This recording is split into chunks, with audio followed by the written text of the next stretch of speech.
कि हम वहां जाकर के भजन करेंगे और उस परमात्मा को प्राप्त करेंगे, लेकिन वो तो होता नहीं यहाँ। और महात्मा जो है वो समय समय पर आते हैं और हम सभी जीवात्माओं को जगाते हैं, एक रास्ता दिखाते हैं कि बच्चों इस रास्ते पर चलो। ये रास्ता सरल और सुगम है। इस रास्ते पर चल करके आप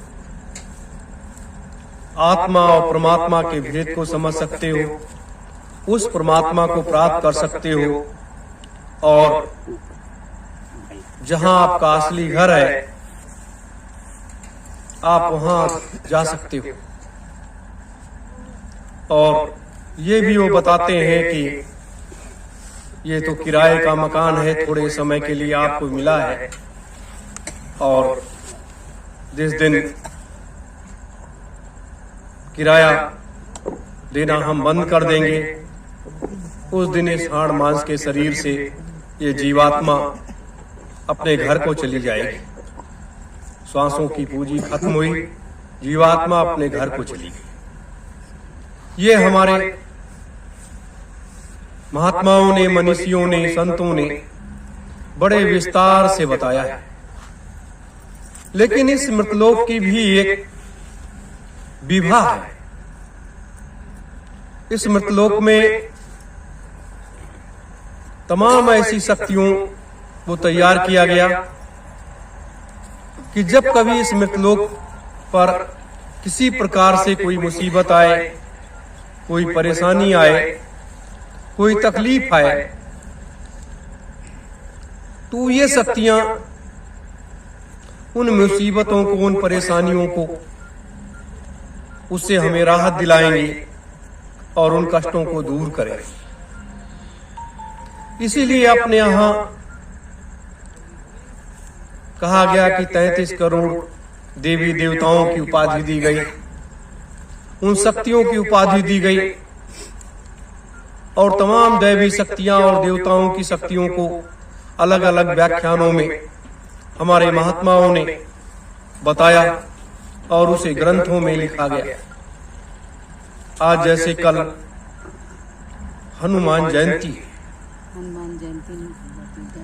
तो वो एक ऐसा रास्ता है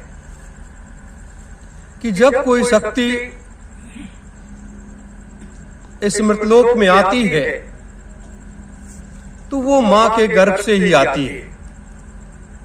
माता और पिता का एक स्थान होता है,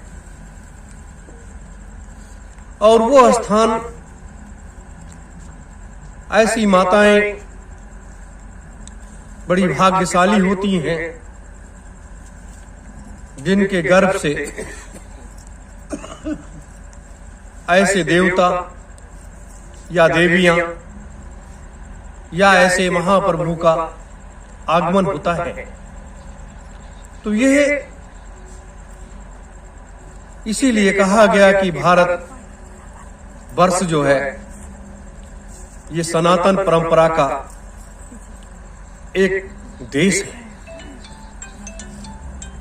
यह जितने भी पंथ हैं, जितने भी धर्म हैं, अभी इनकी उत्पत्ति कोई ज्यादा समय की नहीं है, लेकिन सनातन धर्म जब मनुष्य अपने संस्कार को समझ पाया, सारे रास्ते तैयार किए गए, तभी से ये सनातन हमारा धर्म चल रहा है। इसी क्रम में कोई महावीर कहता है, कोई हनुमान कहता है, कई नामों से परम पूज्य हनुमान जी की उपमा लोग करते हैं। कोई कहता है कि वो तो इस रूप में थे, कोई कहता है उस रूप में थे, लेकिन ऐसा नहीं है।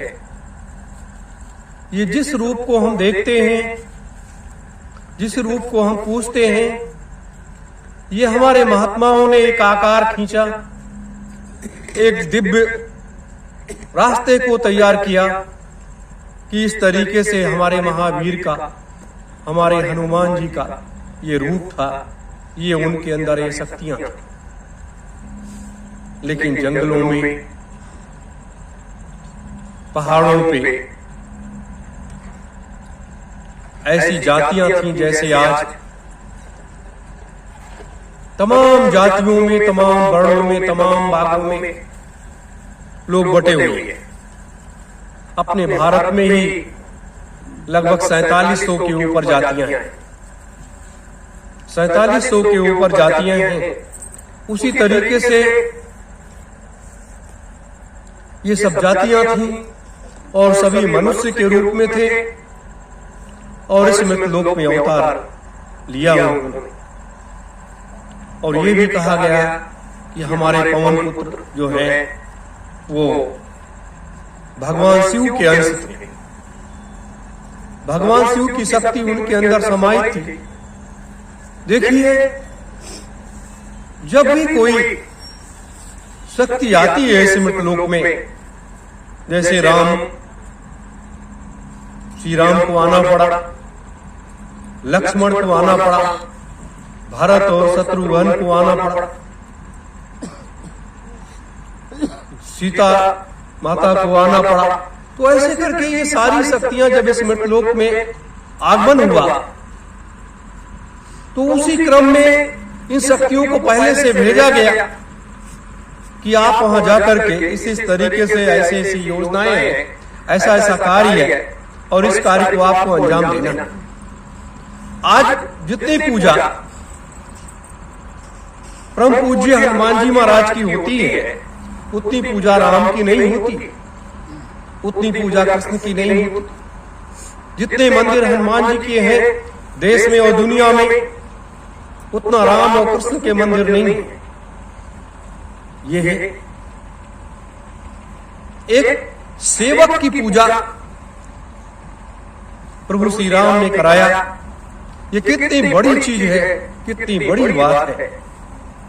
आज के समय में, आज के इस संसार में लोग अपनी अपनी ही पूजा कराने में लगे रहते हैं, लेकिन नहीं, ये मृतलोक है, ये कर्म कि उस रण क्षेत्र की तरफ बढ़ता है जहां हमें आगे बढ़ना पड़ता है।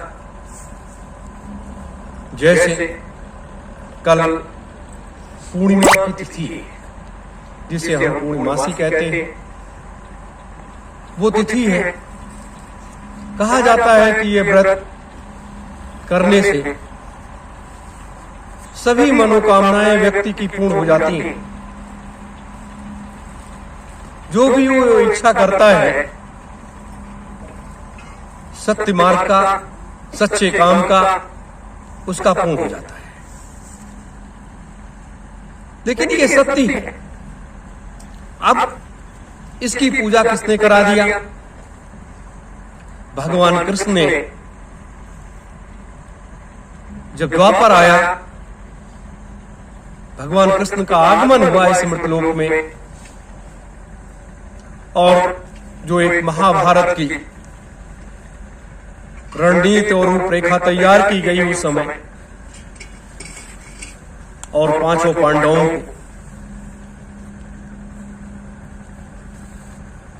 एक अपने लक्ष्य के उद्देश्य को लेकर के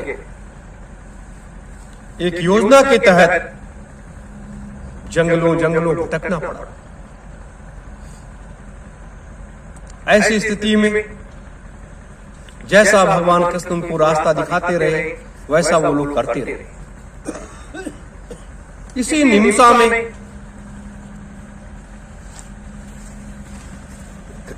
पांचों जाकर के और बैठ करके उन्होंने कठोर तप किया। कहा कि जाकर के अगर उस पूर्णिमा माई से आशीर्वाद आप प्राप्त कर लोगे तो निश्चित आपकी विजय होकर के रहेगी।